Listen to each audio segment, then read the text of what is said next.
Benton said, I work with the Rangelands Center at the university. I also run the drone lab at the university, and the drone lab's there to support the use of drones in teaching and research. And so we train a lot of students in using drones, and then we also, through just sort of our where we're at and what we do, we have to sort of keep abreast of all the changes that happen with like regulations and what you can buy and what you can't buy. So we're going to talk a little bit about that stuff as well. So okay, so does anybody know or remember from your school days when the first manned flight was? Right. No. Wright brothers is correct. What was the year? That is a good trivia group. Yesterday they know it really well. 1903, right? Okay, that was the first manned flight, 1903. You guys remember where that was? Kitty Hawk, North Carolina, right? Do you know where the Wright brothers were from? Who said? Somebody said it. Ohio, Dayton, Ohio, right? Okay, so they built the plane in Dayton, shipped it to Kitty Hawk, flew it there, right? So they say that the Wright brothers first flew in Kitty Hawk, but they learned how to fly in Ohio, right? So after they flew Kitty Hawk, they brought all their stuff back, and then like subsequent flights all happened in Ohio, right? Okay. So the first thing that we would recognize, well, we've been taking photographs from the air, right, since the 1860s. That was the first time there's record, somebody actually putting a camera in a balloon and putting it up in the air and taking photos. Okay. It was used for two things. One, it was used for like reconnaissance during sort of military operations. And two, it was a super trendy thing for rich people to have aerial photos in their houses at that time. Okay. So fast forward through, we started putting cameras on birds, right? And using them for sort of surveillance and reconnaissance stuff. Okay. So, and that was about the same time that we had the first sort of heavier than air manned flight. The first thing that we would recognize as a drone, when do you think that was? 1918. There you go. Yeah, I was wondering, like, who's going to right? Yeah. Okay, it was 1918, right? And it was this guy right here, which is called the Kettering bug, named after Charles Kettering. Okay, this is a picture from the U.S. Air Force Museum. Anybody know where the U.S. Air Force Museum is? Dayton, Ohio, right? Yeah. Yeah. Okay, good. Can you guess where I'm from? Dayton, Ohio, right? Okay, good. Yeah. So we took these photos when we were back visiting my folks at spring break last year, right? So that's the Kettering bug. That was the first thing that we recognized as a drone. Okay, it was a bomb with wings, right? It had a timer on it. It would take off on a little sled, fly, and then when the timer ran out, the wings would pop off and the thing would just fall to the ground. Okay. Now, the Army could think of no practical use for this, right? And so they just like scuttled the whole program, right? And so drones as a concept went nowhere until World War II, which when we had this thing, which was the first radio plane. It had a really original name. It was called the radio plane. Right? Okay. So the first radio controlled aircraft was 1940. Again, they put a camera in it. They would use it for surveillance and reconnaissance, right? Okay. So fast forward to now, right? And these like quadcopters or like, these things here, they look nothing like the aircraft that were sort of our original drones, right? So I think it's fair to ask like, well, what's changed, right? What is different now from what we had even 20, 30 years ago with drones, right? And I'd argue that it's a number of things, right? So obviously there's advances in hardware and software, right? Batteries, flight controllers, computer vision, right? All that stuff sort of like has to work together to get this thing to stay in the air and to do what we want it to do. But there's additional things too, right? It's the application side, like figuring out what we can actually do with this thing, right? It's really important.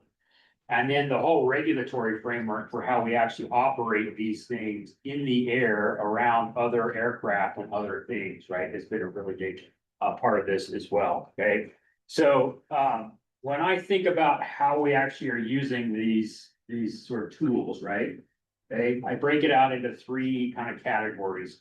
And we're going to kind of split up our sort of talk today along these three lines. So Tyler's gonna talk about the looking at things and sort of an overview of these applications of drones, okay?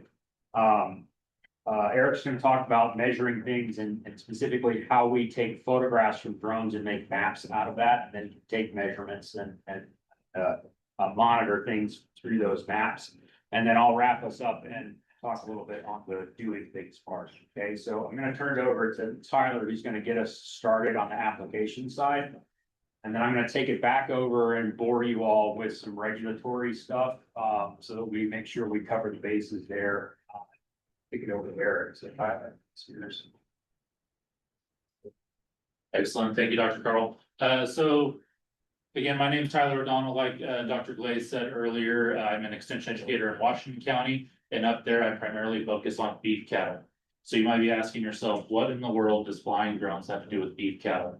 Long story short, I have a producer in my area. They do a lot of hay crop. And they purchased a drone to use on their hay, as well as they have a lot of private range ground that they have to manage.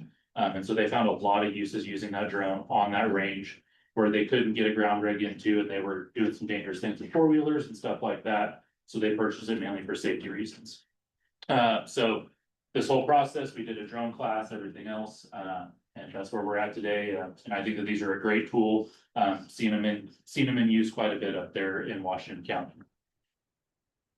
So, like Dr. Karl said, I'm going to talk a little bit about some uses of drones and what we could do with them on rangeland. This first slide is kind of talking about some of the different price points. So these are all DJI drones. So these are all Chinese-made drones. And Dr. Karl is going to give you some more background and information about where we're at with Chinese drones right now. But this is just to give you an idea of what you would be looking at for prices and things like that, and how these all compare to each other and some of the things we can do with them. So that top number there, 40 grand, that's kind of a scary number to look at and say, that's expensive for a drone to do what I need it to do. This specific drone, you also do need a generator, spray tanks, batteries, all the accessories that go with it. And so this number is actually from that producer in my county. And this is what he was all in on his setup with his trailer, spray tanks, all that type of stuff to be able to start spraying with it. So that's a large spray drone, similar in size to the big one that we've got up here. And then we kind of go down the list, and as we go down the list as a general rule, these are generally going to be smaller drones with less capability as we go down there. But we get all the way down to $280 for a drone that has a simple camera and you can fly out and do some different things with it. So the first kind of application I wanted to talk about is spraying. This is the big sexy one everyone wants to talk about and is really popular in the drone world right now, spraying that pesticide and herbicide. But I want to argue that there's quite a few other uses that we'll get to in a minute with these drones. So along with that, we can do seeding, fertilizing. This is a more efficient way and lower cost. You have that pretty large initial upfront cost, but if anyone's priced a spray rig recently, they are not cheap either. So we go into mapping. So a lot of these, we can use these drones for doing GPS mapping, building maps of fields, our rangeland, etc. There's also a lot of different cameras and sensors that we can attach to them to find weeds using thermal or near infrared cameras. There was actually a small camera that Dr. Karl brought to our drone day that was similar in size like a GoPro. And the way it works is it has a near infrared camera in it, and you just strap it onto the bottom of any of your drones, and you're able to fly your field and get pictures like this that come from that. So this field here, it's showing wet versus dry soil. So the blue is wetter, and then red and green is our drier areas. So this little infrared camera is about $400. Straps onto the bottom of that drone, and you're able to fly out and map and do some infrared mapping of your fields, looking for water or whatever that is. Quickly find disease or infestation. We do have a little bit of row crop farming down on the flat outside of Weiser. Once that corn gets up pretty tall, you can't see into the middle of your field real easy anymore. So imagine being able just to plug your drone in and be able to go and fly and see if you've got something going on in the middle of your field. As well as assessing chlorophyll for fertilizer applications. So this is a picture of a cornfield out of Nebraska. We can see, the center has had a pretty good fertilizer application, and then out in some of these edges or dry spots or whatever, where they might need some more fertilizer. Any questions so far? I know I'm going a little quick, but this is just kind of a primer to get you thinking about, you know, these drones aren't just for spraying, that we have a lot of other uses that we could do with them. So I mentioned that I am a cattle guy. So whenever I really started thinking about drones, I thought about what can we do with cattle with our drones. So I think one of the most obvious ones is locating our lost cattle, especially out on rangeland, being able just to fly out and go look for them.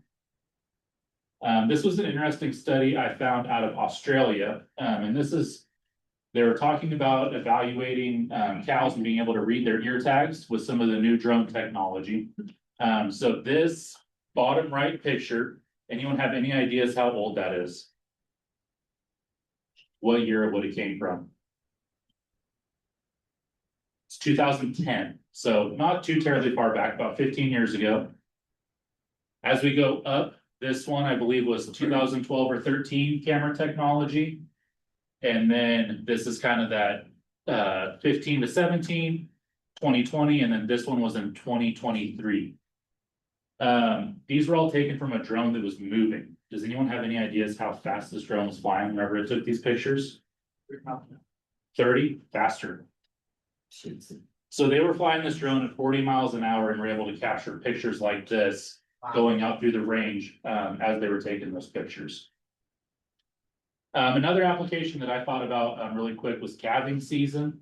I don't know, those of you who calve, if you use a camera out there on a farm pole or whatever, same concept with a drone, you're able to fly over. If you wanted to spend the money, you could get a thermal. They are quite expensive though, especially ones that mount to a drone. But certainly having that nighttime capability of being able just to fly out for whatever reason to check on your cows. This one was also out of Australia.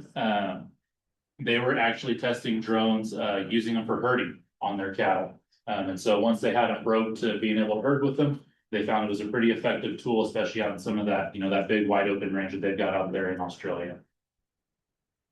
Tying back into some of the stuff we talked earlier about the mapping and things, some pasture monitoring, checking your fence or your water. You know, if you've got that water tank over the hill, you can see if it's frozen or it's low or whatever that is.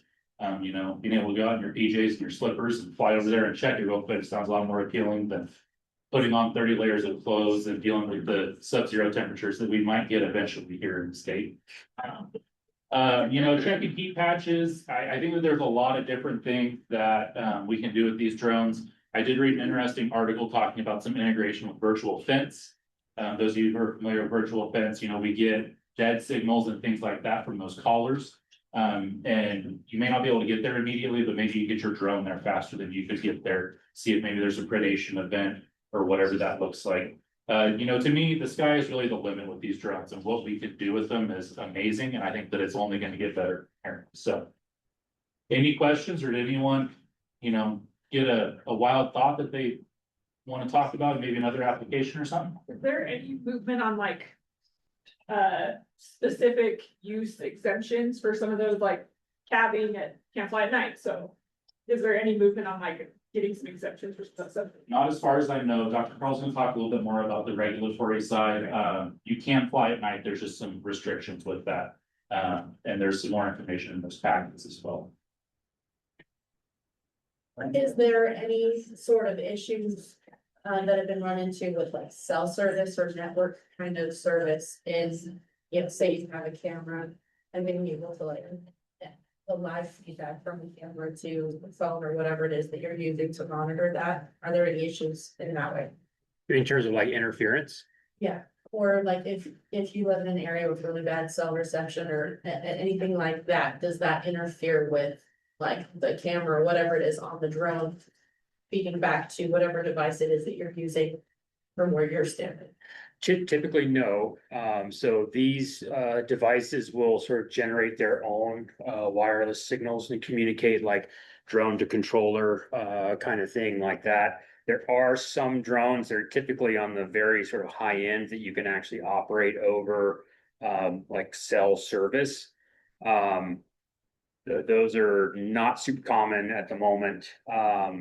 We have run into issues typically, unless you are flying like right by or right over a cell tower or some sort of like microwave transmission tower, you wouldn't have any problems. There is a spot on U of I campus between the natural resources building and the ag building that we call the triangle of death. And it is claimed a number of drones. We don't know why, but there's just something with like the interference there between those buildings that does disrupt the communications. And that is something that we've actually seen a lot of over the last couple of years with the war effort in Ukraine, is that you know, these drones are actually super easy to jam. They're super easy to knock them out of the sky just by like flooding them with radio frequencies, right? So yeah, definitely something to you know, kind of be aware of. Yeah, Ken. The technology end up to monitor things like, little screw worm.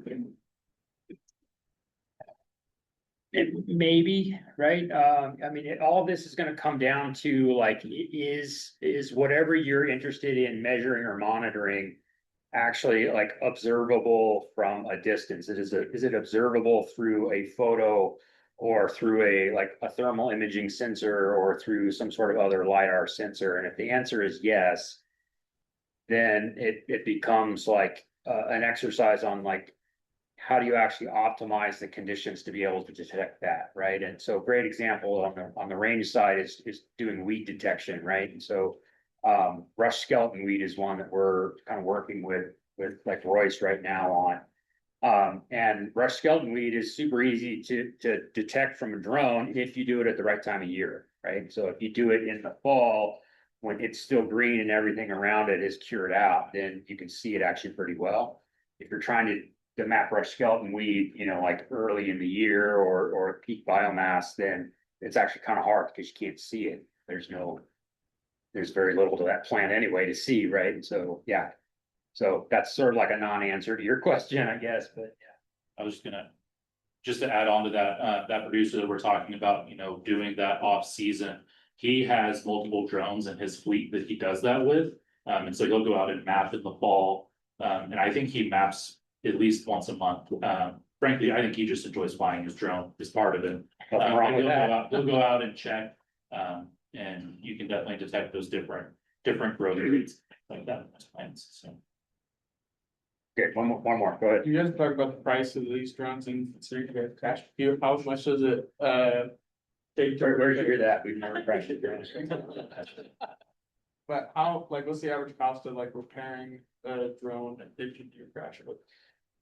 It's gonna vary, and it's gonna vary a lot depending on like how bad you screw up, right? So, we crashed the Astro, which is this one, yeah, that Eric's pointing at right there.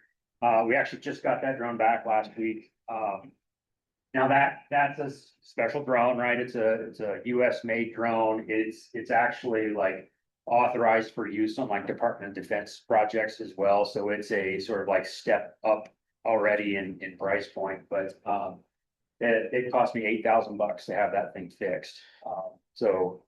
Yeah, we had a good cry over that one. So, but you know, other ones, you know, tipping a drone over when you land it, breaking propellers is pretty common.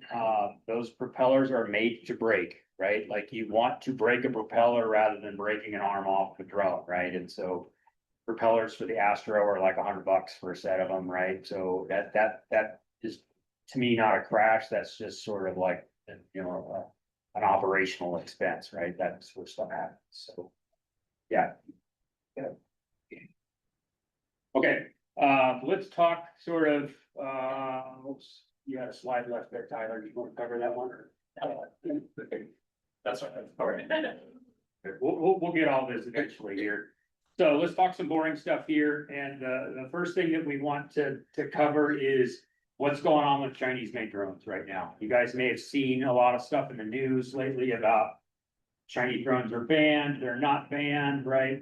And so like what is actually happening here?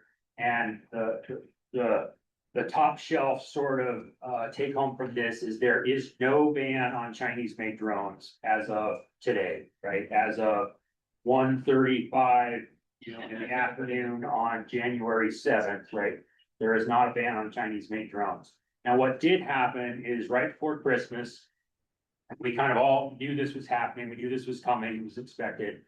The Federal Communications Commission added DJI and Autel, which are the two largest drone manufacturers in the world. They added those to the FCC covered list.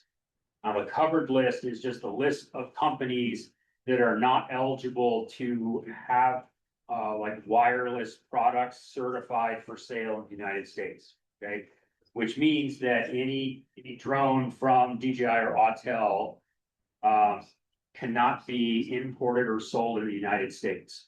Okay, now the wrinkle to this is that this only applies to new products from DJI. It does not apply to anything that already had a certificate from the FCC for sale in the United States. So any existing DJI drone, any of those on the list that Tyler sort of showed a few slides ago, you can still buy those, right? They can still be imported. Businesses can import and sell those to you. You can buy parts for them, okay? So this is going to more than likely end up having a longer term effect than a short term effect, okay? The longer term is like when DJI releases the new versions of their products later in the year, right? We won't get those, but we will still be able to get the older products, okay?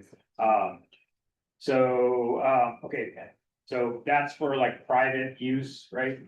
Or non-federal use. There are laws or regulations in place that prohibit the use of federal funding for the purchase or operation of Chinese-made drones. Okay, so for us as a university, a lot of our funding for projects comes from the federal government from different sources. Okay, so we have transitioned over to mostly a US-based fleet for our drones. So the Astro that I talked about earlier, that's kind of our current workhorse drone. Those are made in Seattle.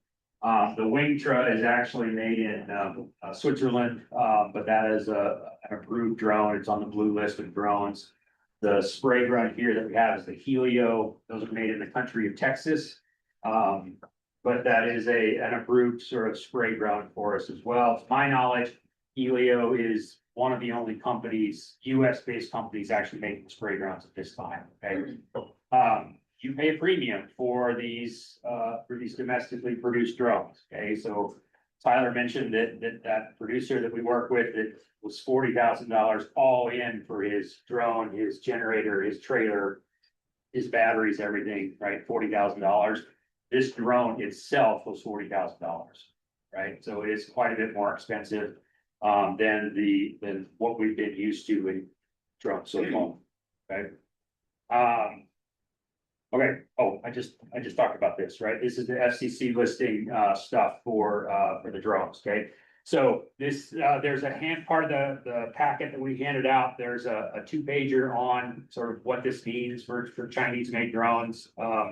A little bit of some of the definitions of terms, a little bit of the rationale behind, like, you know, why is this happening, right? Is in that handout. I will say this is a rapidly evolving topic. This could be different at, 1:40 p.m. on January 7th, okay? Our email address is on there. If you have questions, like if something doesn't make sense, shoot us an email, we'll help you figure it out, okay? So if we're needing to move away from Chinese-made drones to do this work, well, what are we gonna buy, right? So don't worry, I've got you covered. On the next slide, we've got a list of all of the US-made drones, less than $5,000 that you can use for work in your operation. Okay, Exactly. everybody got that? I can leave it up here a little longer if you want to write all this down. Yeah, okay, there are no drones domestically made or made by sort of allied countries less than $5,000, right? Which is a huge problem, okay? What does this mean in the short term? Well, if you're gonna look at sort of getting into drones for your operations, if you're sort of, a private individual, a private enterprise, you're working on state, sort of dollar, state or agency work, you're probably gonna be working with a DJI drone or some sort of Chinese-made drone for now. Okay, I think this may change in the future, but right now the American drone industry is focused on 3 main sort of sectors. One of those is defense. The second is first responders, and the third is agriculture. Okay, like big agriculture spray drones. Right. I was looking for a graphic to put on here, and so I went to an AI tool and asked it to create a picture of an American-made drone in front of a US flag. And it made this picture, and that's a DJI drone, that's a Chinese-made drone, and I kept like trying to get it to fix it, and I was like, no, an American-made drone, put an American-made drone in front of a flag, and it just kept giving me the same thing, so. AI can't even find an American-made drone, can't even think of an American-made drone to put there, so. Here's a website here, there's the QR code, it's the same as the website, if you're curious, this site does a good job at sort of tracking like what different drones, US-made drones are available in different price ranges. So that's kind of my source when I was like, I need to figure out if there's anything new there. The original article was published in 2023, it was just updated right before the end of the year, so it is fairly current, okay? Okay, so let's talk real quickly about some rule stuff. I'm not gonna go into a ton of detail on this. There's some stuff in your handout on the rules part as well. And I'll say range people have a reputation for doing their own thing, right? Okay, so we're gonna talk about the rules here. It's up to you what you want to do with that information. Okay, I will say that for us as, part of the university, part of the state of Idaho, we have to play by the rules.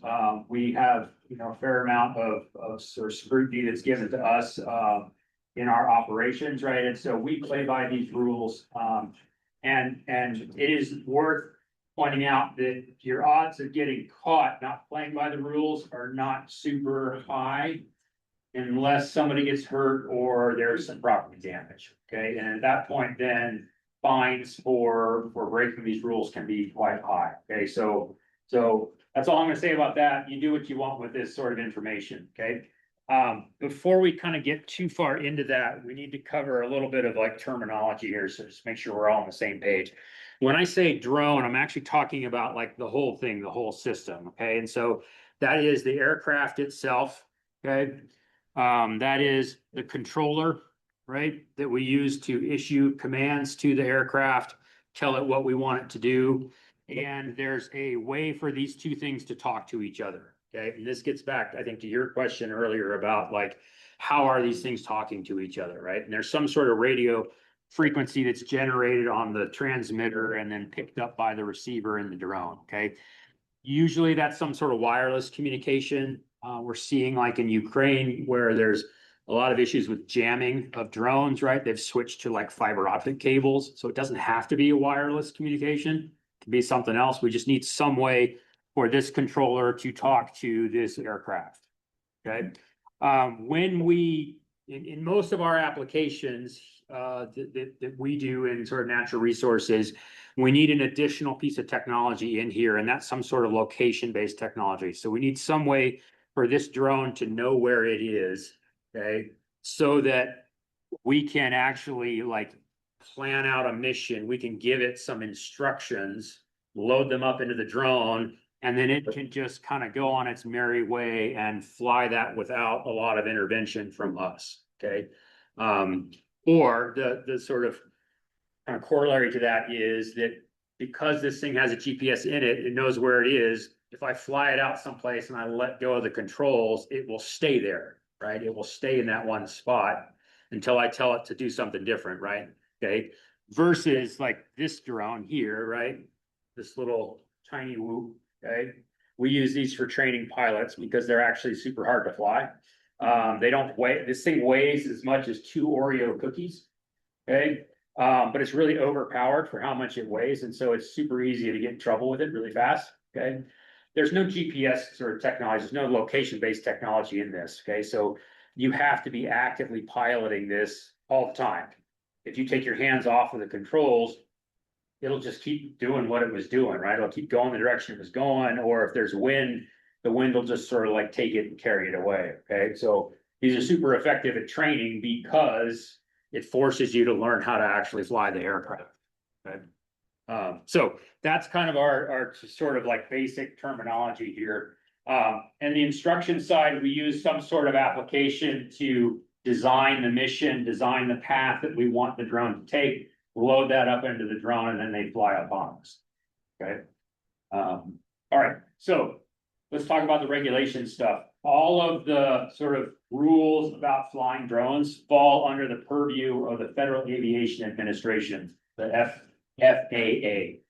Daughter's doing FFA right now, and she's always like, Dad, you said the wrong thing again. So the FAA, see, like I think myself messed up here already, okay. The Federal Aviation Administration, their job is to make sure that like we don't run planes into each other, right? That we keep people and property safe through air travel. And the thing to keep in mind is that the Federal Aviation Administration considers this to be an aircraft. This, in the same category, it considers a passenger jet to be an aircraft, okay? They technically consider this to be an aircraft in the same category as sort of command aircraft if you're flying it outside, okay? We can debate whether that's silly or not, but that's sort of the reality that we have right now, okay? So they're gonna set the sort of like the play sort of rules for the game here. And there's a hierarchy here, right? So that the Federal Aviation Administration, they're gonna have their set of rules, right? And then below that, like the state of Idaho has a couple of rules that it's sort of added on to that as well. And then you can have local sort of entities below that, counties. There are a couple of counties in Idaho that have drone laws. If you work for an agency, right, Forest Service has their own set, BLM has their own set. State doesn't really care. Unless you're with Fish and Game, they have their own set of rules, right? University, we have a lot of rules about flying drones. Okay, the thing to keep in mind is that these can only be additive. Okay, the university can't come in and say, well, you know, the FAA says you can only fly up to 400 feet, but we're going to say you can fly up to 500. Right? They can't do that. They can't go against anything from a higher level, but they can layer sort of additional requirements on. Okay. So first question is, do you need any kind of license to fly a drone, right? And the answer is sort of, right? Maybe, okay? This is sort of on the front page of the handout packet that you've got. And the short answer is if you are flying for a business purpose, and that's interpreted as anything for your operation, anything that you would use as part of, you know, deriving income from, teaching, research, all these things would be business purposes, then yes, you need a license for that. And that's the FAA has their remote pilot certificate.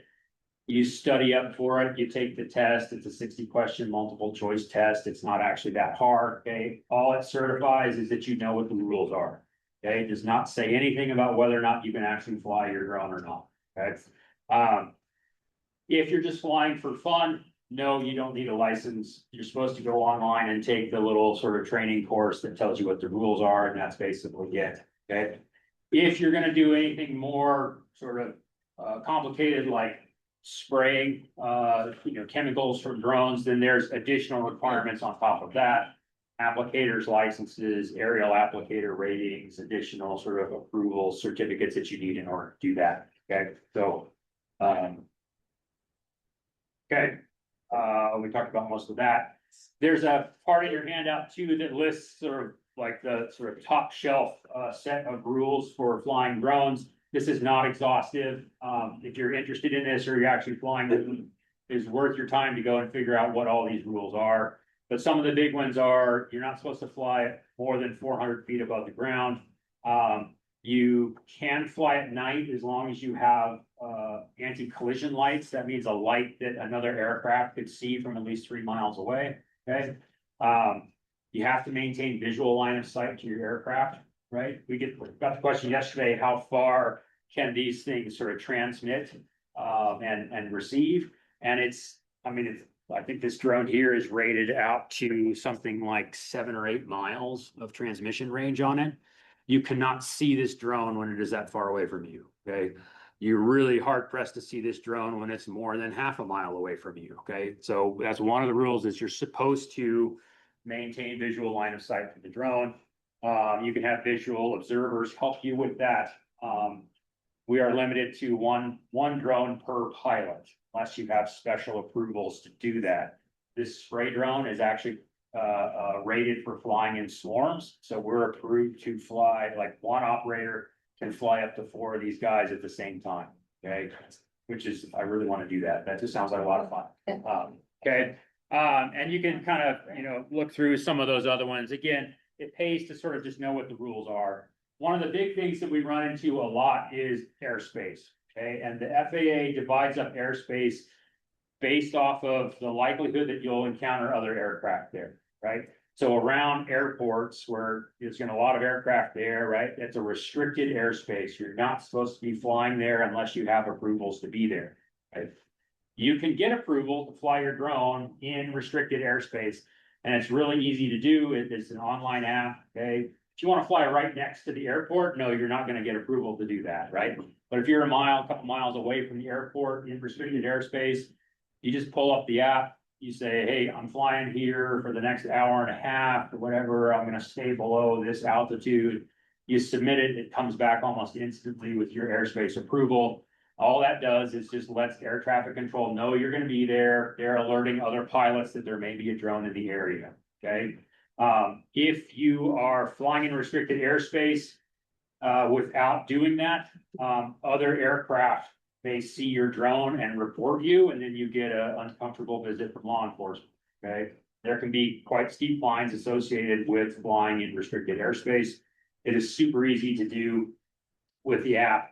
They're not asking if you have a license, they're not asking anything else, they just wanna know that you're gonna be there so they can alert other aircraft, okay?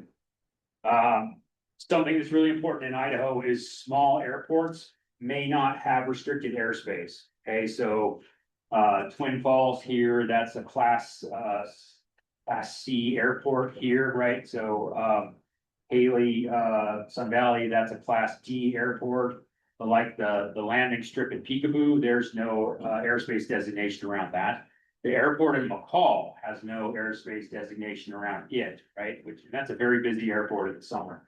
So when we're flying for the university property that's just off of the airport there in McCall, we always make sure we call the sort of airport to let them know we're gonna be there so they can alert pilots, okay? So again, it's just kind of keep the heads up and make sure you're letting people know if you're gonna be flying where they may run into other traffic, okay? Flights over people, I'm not gonna spend a lot of time on these. Flights over people are complicated. Generally, this applies to people who are not participating in your operation. So if they're part of your, going out there and doing your flights, that's fine, you can fly over them, right? But if it's somebody from the public that's not part of your operation, there are sort of some rules about whether you should be flying over those people or not. Certainly big groups of people you want to try to avoid. Flights at night, we've already talked about. Where flights at night end up being a bigger thing is looking for animals. There's a number of people now using drones for non-lethal predator control. So they're using some Astro-sized drones that have spotlights and speakers on them. They use thermal cameras to find predators, and then they flash them with strobe lights and play heavy metal music. So in that case, yes, you'd be flying at night. There's a large number of spray drone operators that fly at night as well, okay? And so again, you just need to have the anti-collision lighting on the drone for that. Okay, remote identification, so all drones above 255 grams, so not this guy, but certainly this guy, are supposed to then now broadcast the location and identity of the drone to anybody or law enforcement around to be able to sort of see it, okay? New drones will have the remote identification built into the drone. For older drones, you can get a remote ID module. They're like $20 to put on there. Okay. Real quick, state and local laws. There's 2 laws in Idaho, on the Idaho sort of code about drones. One of them is you can't fly in Idaho. You cannot surveil or take photos of people or property without permission. Okay, that's a civil offense there. The other one is a criminal offense, and you can't use drones for sort of part of active hunting, right? So yeah.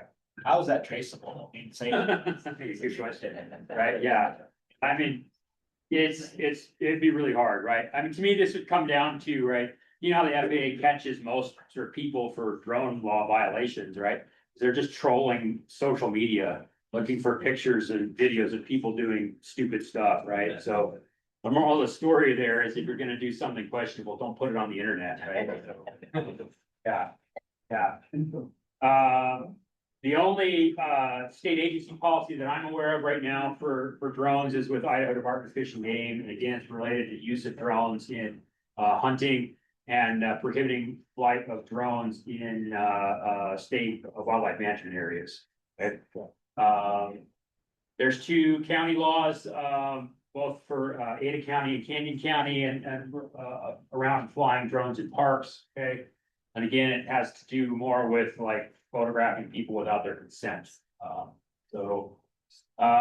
Okay, drone insurance is kind of something worth mentioning here. So there's two types of insurance for drones. There's liability insurance, which is just like what we're all familiar with liability insurance.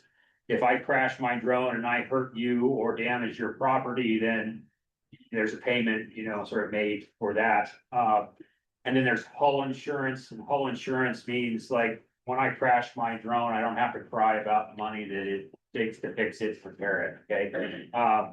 So yeah, it's worth, if you're doing this on a routine basis and you're flying more expensive drones, it's definitely worth looking into having the hull insurance for that. You can get it through companies like Skywatch.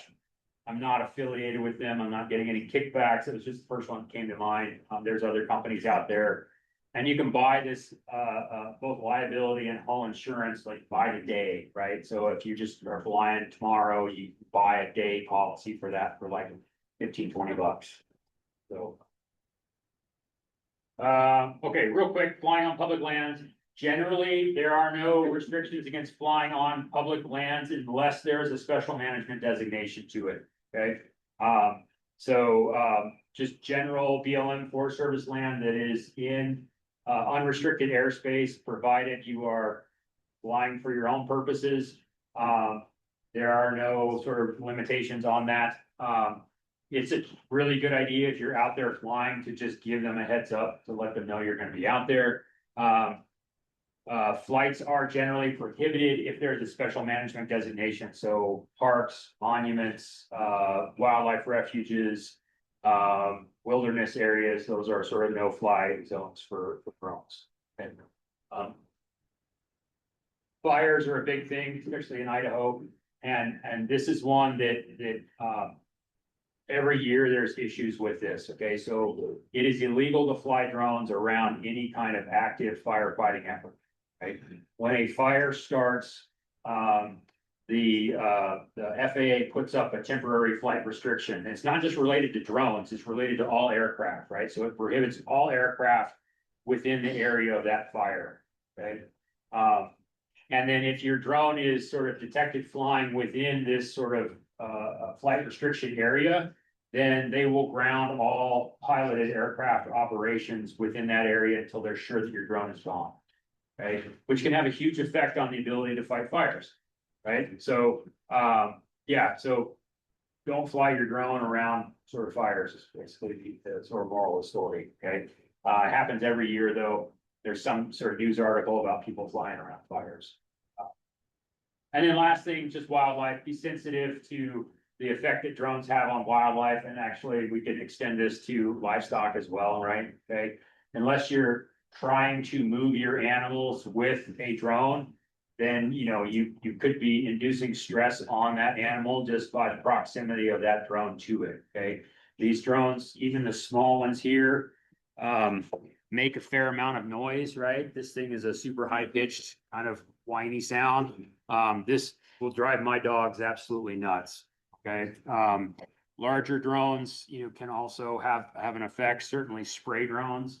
That thing is generating a lot of noise, a lot of sort of like percussive sort of, pressure from it, right? A lot of wind, okay? That's going to have an influence on your animals as well. So Yeah. going back to the law, so if there are penalties for somebody, say if they're harassing their own animal, saying you use it against the neighbor, rent their cow. for X amount of reasons, just to piss the neighbor off, see if they're lost, kind of thing. Yeah, that's a really good question. I don't know the answer to that. I do know, and maybe some agency folks here might be able to shed some light on this. I know like in Utah, some of the BLM folks I was talking to in Utah were saying that they were having issues with environmental groups hazing cattle on BLM lands. So trying to move cattle out of areas where the environmental groups didn't want the animals to be, even though they were permitted to be there. It's like but I don't know what kind of recourse, you would have as an operator in that scenario. So yeah, that's an interesting question. Okay, Eric, can you talk about maps? And thanks, I'm Eric Rupert. I am a range ecologist out of Boise, and I do a lot of ecology, looking at restoration ecology, looking at stream restoration and restoring sites after fires. And I use drones quite a bit in my work, so making maps and measuring things with drones. I've been doing it for about 6 years now. And if you want to do stuff with drones, you can kind of think about it on this scale here, where you can have some really simple, easy things you can do with drones. Just kind of what Tyler was thinking, just go out and look at stuff, right? Use a camera, use a video, go check on your cows, go see what's happening in calving season, go see what's going on over the hill and see if the pond is full or your stock water tank is full. But as you get on into the idea, like more mapping stuff, the effort increases and the cost increases as well. And then you get into some of the stuff like specialty applications, and where, if you're in the timber industry, they use this thing called LiDAR quite a bit, which is light detection and range. It shoots out pulses of lasers and it measures to really, really precise, like within a couple of inches, the height of things. And you can use that to measure volume and distance really well. You can create really neat maps of the earth and the surface of what's on top of that. So those are kind of the scale of things that you can do. I'm going to be talking a little bit more about the steps involved in mapping here and what it takes to do that. So a couple of things first, with the scouting surveillance stuff. If you look at the in your handout there, we have kind of a table with a sort of a list of things of like, what type of drone do you need? And it kind of gives you some sense of some of the features that drones have and how important it might be for your use, right? So if you're doing the locate things, identify or count things, you're just interested in inspecting things, then you want one with a nice camera. Or a lot of them now have video feeds, and you can have zoom on the camera. And a lot of the drones have a remote controller, or or there's a mapping app on your phone. And so those images will come directly to your phone or your controller right there. So you don't need Wi-Fi or cellular access for that. That's the link with the drone, and the controller has that. So you can look at things real time as you're zooming around and looking at stuff. So it's a really cool way to see real time what's going on. Then you can record if there's something you want to come back and check on later. You can take photos, videos, etc. It's usually nice to have GPS enabled on the drones, and there's a couple types of GPS out there now. This drone has the same type of GPS that your phone has, right? So it's pretty decent. It gets within about 15, 20 feet range, right? And there's some error in that. If you want some really high precision GPS, like the Astro that we have over there, that can get down into sub-feet level precision. And with some extra work, you can get that down into the inches. And so you can get some really, really precise measurements, which is going to be very useful for the next step, which is like measuring things over time. If you measure things again and again, you want to make sure that you have a really nice precision to that, so you're measuring actual change and not just some error.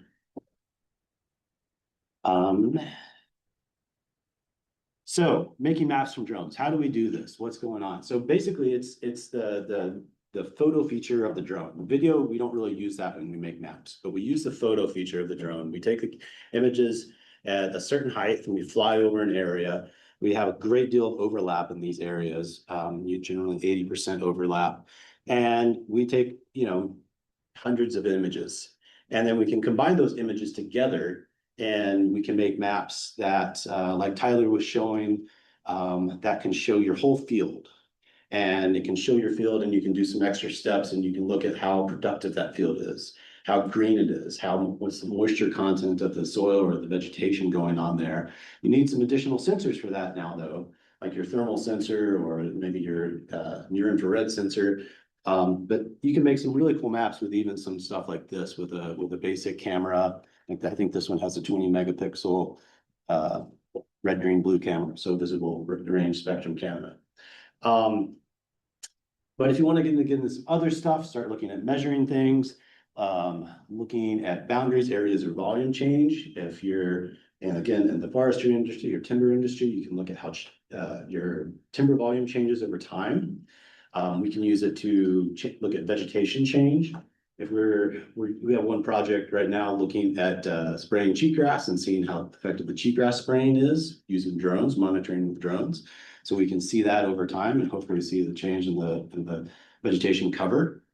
And if you've got a spray drone, then you can create a prescription for that drone. So you can fly over an area, figure out what you want to spray or seed, and then input that into the drone, program it into there, and I can go and then we'll just go do it.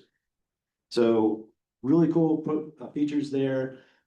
There's a trick though, because you can't just put all these photos together. You can't just stitch them together and you know, the photo app quite yet. And there's a couple of reasons for that. If you look at this photo right here, a single image, all the stuff moving at the edge of the image is leaning away from that camera.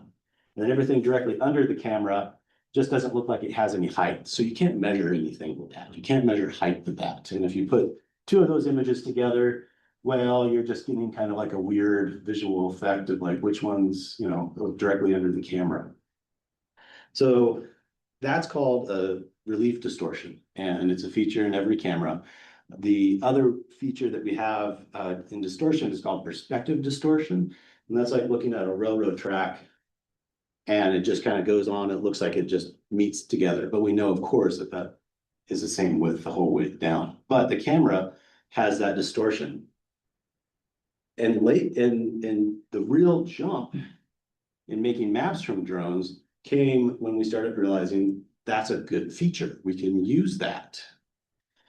And we can use it in the same way that some of you might remember the old stereoscopes or viewfinders kind of play with your eyes to to create a 3D image out of two similar images taken side by side near each other. And it's just this cool feature where you have the two cameras, or you take two images of the same object slightly apart from each other. And with drones, instead of just two images, though, you have like something like 16. So suddenly you have a really high definition view of this object, and you can create point clouds out of that to create really cool, dense maps. But you need a lot of overlapping maps. So this process is called structure from motion. And I think it really started coming out in about the early 2000s, 2008, 2010 is when we started seeing more of it. Software applications have been developed more recently. I'll get into that more. There's more on that in your folder. But let me go through a quick steps of like what's actually going on behind the scenes in this software. So this is a picture of a wood chip pile up in Lewiston. This is a flight that Jason does almost every month now, and he takes these photos. There's probably 100 or so photos there. And this program stitches it together to create this mosaic, and you can measure the height and the volume of these wood chips. And if you do, these little dots there, those are ground control points, which are really necessary to know what you're doing and where you're measuring, kind of tie the images from time to time together. But you can measure change in volume, which has been very useful for the company that they apply this for. So the first step is aligning the photos. So you have these hundreds of photos from your site. What you need to do is actually figure out where the drone was, where the camera is on the drone. And so the programs take two matching points in 2 different photos. And from that, they can determine where the height and the location of the drone. And then they do this for all the images at multiple points in each images until you have a series of about 10,000 tie points for the images. And that starts basically developing a 3D model point cloud where the points have X, Y, and Z coordinates. And that's where you can get some really cool information on structure of trees or vegetation or your buildings, height, width. You can look at different layers and levels of stuff. So if you have like a tree nursery or an orchard, you can get some really cool information out of that. And then when you have all those tie points in that point cloud, you can basically create a surface out of that. And you can create a digital surface model, or you can remove where it shows all the surface features, like all the vegetation, or you can remove that and create a digital terrain model where it shows the bare earth, what's going on under the earth. And that's, you fly over sites and you can see some really cool features. You can see roads that you didn't really know were roads. We couldn't even see them if we were like walking out there, but you can fly over it and you can kind of see these fine features and just suddenly jump out in the terrain. It's really cool. When you have the digital terrain model, then you can remove the effects of the distortion, the relief and perspective distortion. So you can take these photographs and turn it into a map, like one from the photograph to this sort of 3D model map there. By combining these photos together and creating multiple ortho rectifications. And then you can, from there, create your ortho mosaic. So that's the full map of your area. So this photo right here, showing all these trees with a distortion, becomes this map of the plot, where this photo is this tiny little corner right there. But it's removed all the distortion, so none of these trees are leaning over or laying away from the center of the photograph. It looks like it's just like you're right on down on top, looking right on down on top of it. And from that is when you can do the really cool mapping features, like look at height, you can look at productivity, you can start looking at what are the species in there, and identifying that. You can look at change over time using this sort of method. The good thing is that there are software programs that are available to do that. And so your sheet here lists several. Most of these do have a cost to them, but there are a few that are free, at least at the basic level. So they're free if you want to do some basic mapping or if you have small projects.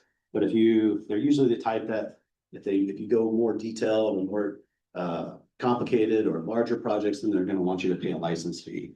But there are stuff in here that you can use, and it makes all these steps that I went through super fast and super quick. So and that's just wanted to show kind of quickly here.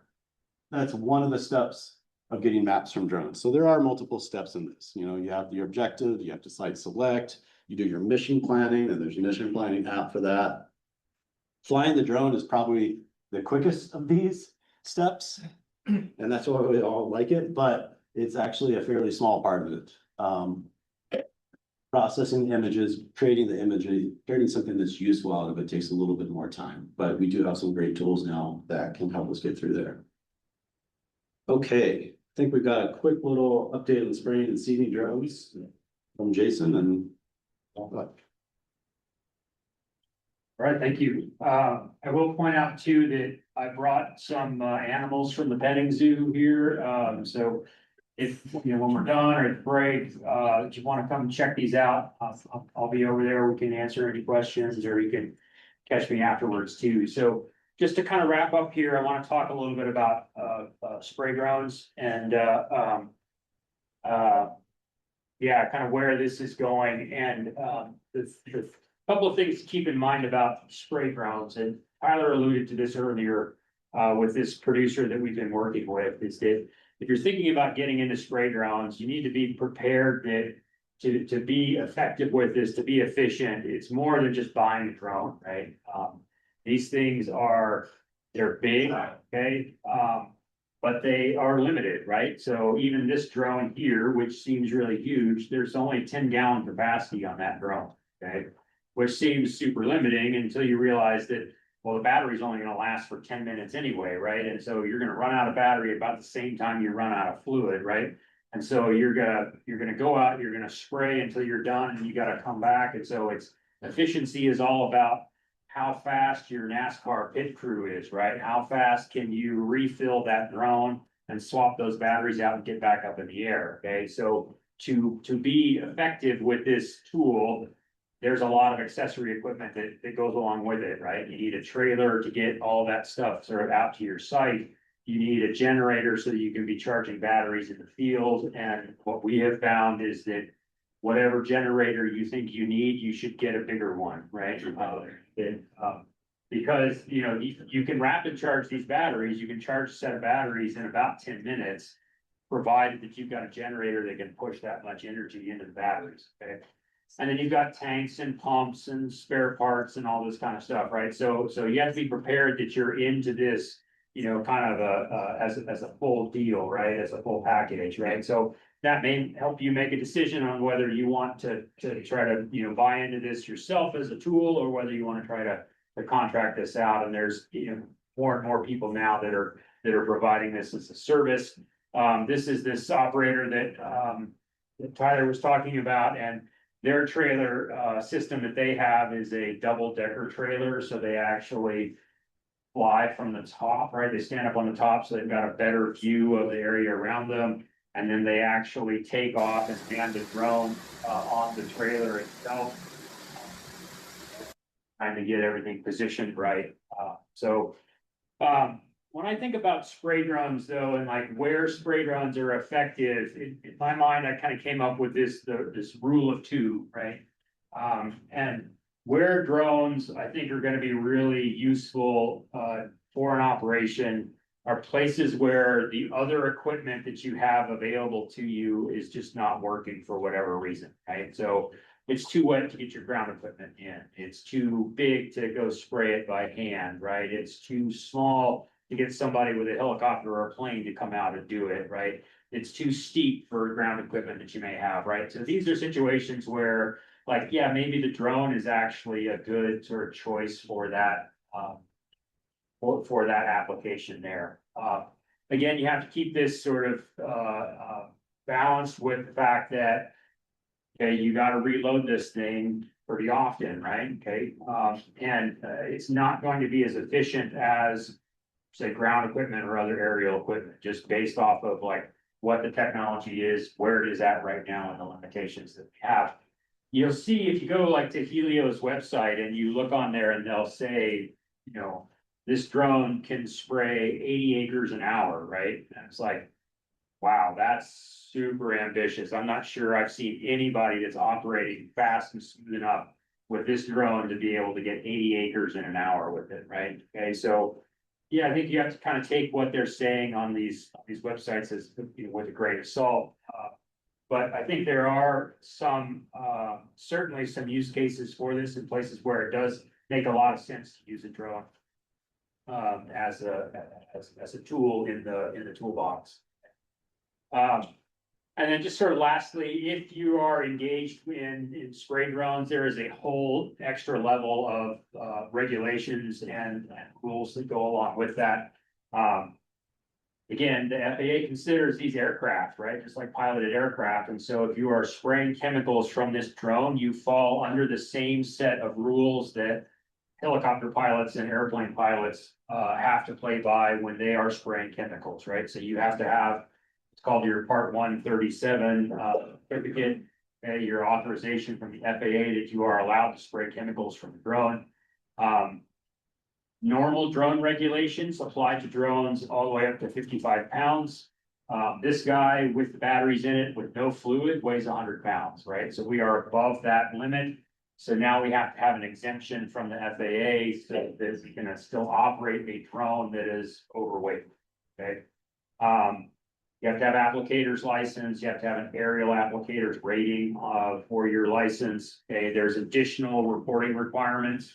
We have to provide monthly reporting to the FAA of how often we have flown this drone and what we've sprayed with it. Even if we haven't sprayed anything with it, I have to send an email to the FAA to say we didn't fly this month, okay? So, we have formal training requirements, things that the FAA wants us to do and to keep track of when we train new pilots in flying this aircraft, okay? And there's other things, and we're learning right now through the state that there's additional insurance requirements that we have to have for this thing as well, okay? So all of this is not to scare people off, but just this, if this is a if this is a tool you're thinking about, kind of be aware of what you're getting into. Certainly, if you are contracting with somebody to do spraying or seeding work for you, these are the kinds of things that you want to make sure that you're asking about, making sure that they have in place and they are following, in case there is a problem with spraying. And I think that is pretty much it. So I will say that Tyler and I have already been talking about doing some additional extension programming specifically on spray drones. How to set them up, how to calibrate them, how to figure out what your swath width is, your spread for your seeder, that sort of stuff. So be kind of looking for that, and happy to answer any questions. Oh, and the email address on the top, drones@uidaho.edu. If anybody has any questions, we're happy to help out and answer the questions. That's part of what the drone lab is for, is to try to kind of give people the information that they need. So, question. Bill. If I were to use a drone to obtain thermal imaging, do I have to use the mapping software to do the ortho rectification and ortho mosaic stuff on that data for infrared image? If it depends on what you want to do with it. If you want to make a map with it, yes. So the thermal camera is going to have the same spherical lens that like any of the other cameras have, including like the camera in your phone. So yeah, anything that has a spherical lens, you would need to do the structure for motion sort of ortho rectification project if you want to smash those photos together.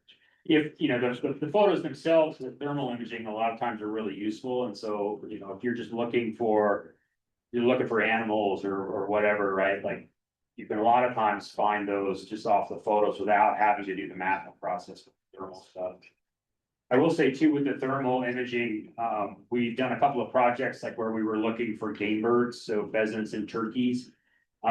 We actually found that you get way better results using the video feed, the live video feed for the thermal rather than photos, because in a static photo, you can't tell, is that warm spot a turkey or a rock, right? But in the photo, you can actually see it moving around. So yeah.